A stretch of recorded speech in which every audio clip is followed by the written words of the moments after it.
Make your portrait look clean and airy. Control highlights without flattening the image, and add natural skin texture. In this video, I'll show you 3 simple ways to fix all of that. Tip 1. Make your portrait look clean and airy. This is the original image. You can see the colors feel a bit muddy, and the overall image doesn't look very clean. First, switch to black and white so it's easier to see the tones. Next, adjust the basic sliders to soften the image, especially in the highlights and shadows. Go to curves, and gently lift the dark areas to reduce that heavy feeling in the shadows. Turn off black and white, and now you can see the image already looks brighter and cleaner. Next, go into the red channel and add a subtle contrast curve, then copy it to the green and blue channels.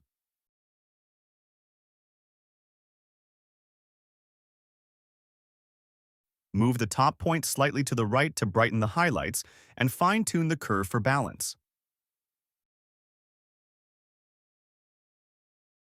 Go to Color Mixer, reduce yellow, and slightly lower orange to clean up the skin tones. Shift the orange hue slightly to the right to reduce red cast, then increase orange luminance to make the skin look brighter and cleaner. At this point, the image already looks much cleaner and more natural.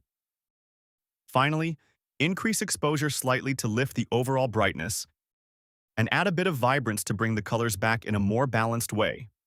Now the image looks brighter, with cleaner and more natural colors. Tip 2. Control highlights without flattening the image. Sometimes when shooting in the shade, the image can feel a bit heavy and lacks clear highlights. To fix this, instead of brightening the whole image, we only need to target the brightest areas. Create a selective color adjustment layer. Choose the whites channel, and reduce black slightly to lift the highlights. Next, add a levels adjustment layer and move the white point slightly to the left to increase the brightness a bit more. Group these 2 layers together and add a black mask to hide the effect. Use a soft brush with low opacity and paint back only on the highlight areas. This way, you brighten the image exactly where needed, while keeping the original light structure intact. Tip 3. Add realistic skin texture. Sometimes after editing, the skin can look too smooth and starts to lose its natural detail. To fix this, we need to bring back a subtle layer of texture so the skin looks more realistic. First, press Ctrl-J to duplicate the layer, then open Camera Raw Filter with Ctrl-Shift-A and zoom into the skin area for a closer look.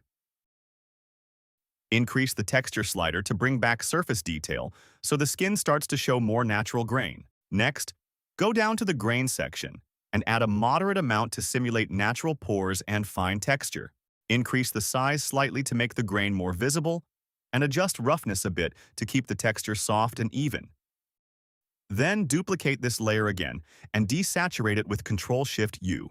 Go to Filter, Other, High Pass, set the radius around 3 to enhance the fine edges and details on the skin. Change the blending mode to soft light to boost detail in a subtle way without making the skin look harsh or artificial.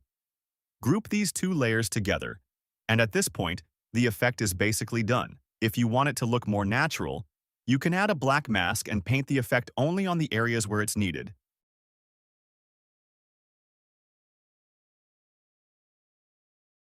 A little texture, applied the right way, can make the skin look much more natural. Hope these tips will be helpful in your editing workflow. Thanks so much for watching till the end.